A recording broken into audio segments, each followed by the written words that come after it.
I'm smart, I'm capable, I'm following my divine purpose, I'm on fire, I'm listening to my intuition, I'm a beautiful being, I'm a conscious being, and I quickly learn.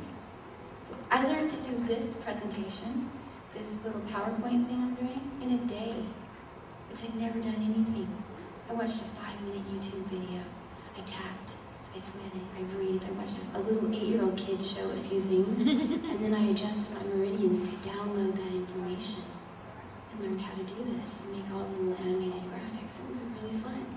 I used to be a technophobe, right? I used to get panic attacks when I would try to go onto the internet.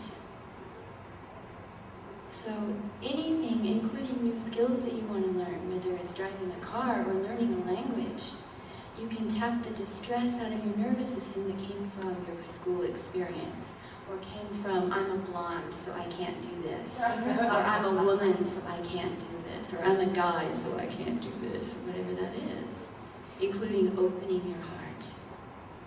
Or I'm not a healer. It's like, no, that's not true. We're all built to be self-healing, self-rectifying, self-cleansing, self-aligning, and to have personal direct access to the greater template of our beings, our own soul's loving truth, 100% of the time.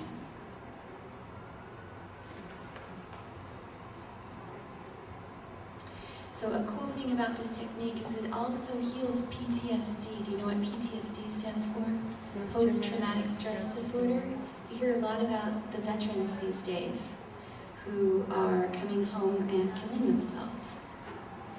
They're killing themselves more frequently than they're dying on the battlefield. Yes. We're getting about 120 a day dead veterans. Vietnam War did the same thing. So did World War II, and so did World War I, and the one before that, and the one before that, and they had different names for it. They called it shell-shocked, they called it battle fatigue. Okay, they had different names for it a long time ago. I think they would call it soldier's soul malady. And child abuse, they noticed it was stealing the light out of the children's eyes. Okay, so whether you had a civilian form of violence or injury, whether that was a car wreck, or someone held you up at gunpoint, or someone raped you, or someone physically, was rough with you, or someone told you ugly things when you were in a sensitive developmental phase, there's some form of shock that still goes off in the system that may come up in bad dreams, it may come up in relationships, especially in the presence of love. It's like, oh, love, oh, great. Now I have a safe space to act out my subconscious pain. Except for that doesn't help the love last that long, does it? So what we want to do is address those places that are still in PTSD. And what's cool, I spent 5 hours here in LA at a cafe tapping with a Marine Corps Special Forces medic who I met at Burning Man this year. And where he met me, I should say, I had about 200 people in a giant teepee at the Red Lightning Village, and we were all doing this process, and I'm wearing my angel wings. It's about 100 degrees outside. And I get an email from him when I get home saying, you probably don't even know who I am, but after we did your hour-and-a-half thing, I went and gave all my booze away to my neighbors. I don't want it anymore. I feel better than I have in years, and I'm begging you to teach me this. They're sending me to Afghanistan, which they're sending him tomorrow. And I want to meet with you before I go, because I can put their arms and legs back on, but I can't put their light back in their eyes. And whatever you did to me, I cried like a baby, and I haven't cried in years, and I'm a Marine. And I think it's going to help these guys. So I sat at a restaurant, we drank a lot of coffee, and we did this process. And he healed chronic back pain he'd had for 7 months. He had a crooked finger that was jammed. We healed that. He couldn't do this. He was able to do this by the time we were done. The waitress came up with a big cut across her chin where she'd recently got stitches pulled out. And I said, well, watch this. You want to heal your chin? And the waitress was like, sure. I said, I'm going to take like 2 minutes. Okay, so she's washing her tables. And she's standing there, and we talk about what happened. Oh, well, I got drunk, and I eyes and landed on my chin. So we just addressed, and I didn't even ask her the story, I could imagine. There was blood everywhere, huh? Oh yeah, and it was really embarrassing. So in front of all my friends, oh yeah. And they were really freaked out about it, right? Yeah. And we just had to release those feelings, maybe for a minute and a half, 2 minutes. Then she touched her chin and went, oh, it doesn't hurt. Now it didn't magically disappear, it wasn't like zip, this little red thing was gone, but she could press on it.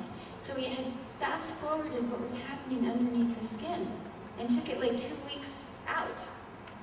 So that's the kind of thing you're going to be able to do with this. So thank you, Gary Craig, for teaching me this, how to naturally regulate the energy field. Don't you love how it turns pages? It's our book. Yay. More fire.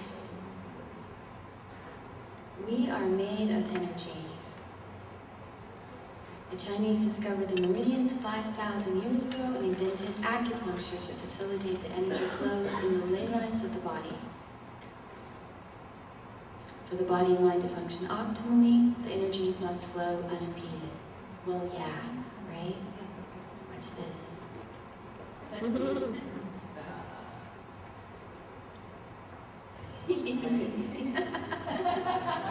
Yay! Einstein says the field is the sole governing agency of the particle, meaning that the energy field itself commands the little pixels around. So in one sense, we're little pixels in the great body of the one, and in a fractal sense, we're an energy field commanding little pixels in the individual body of this one, of that one, okay? You got it right.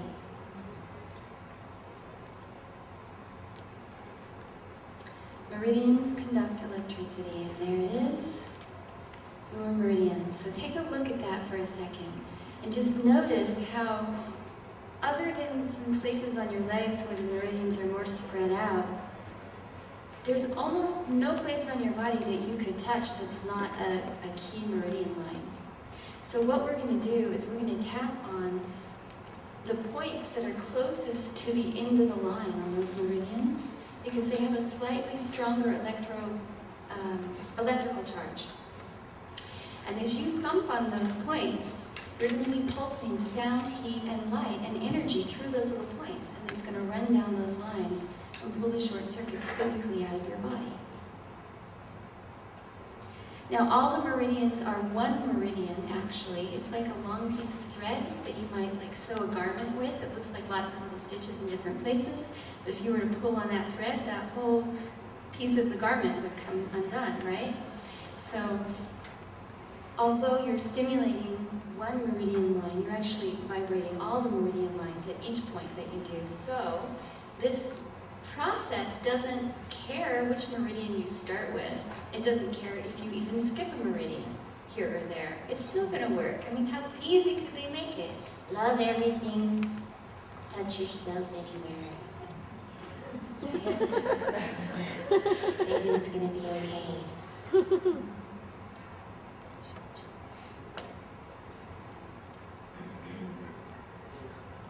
And here we go to the tapping points.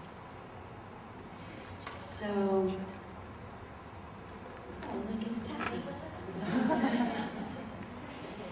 So these are the points being activated, and as you look at that, you'll see different ones kind of sparkle up, and I'm going to go through them on your body.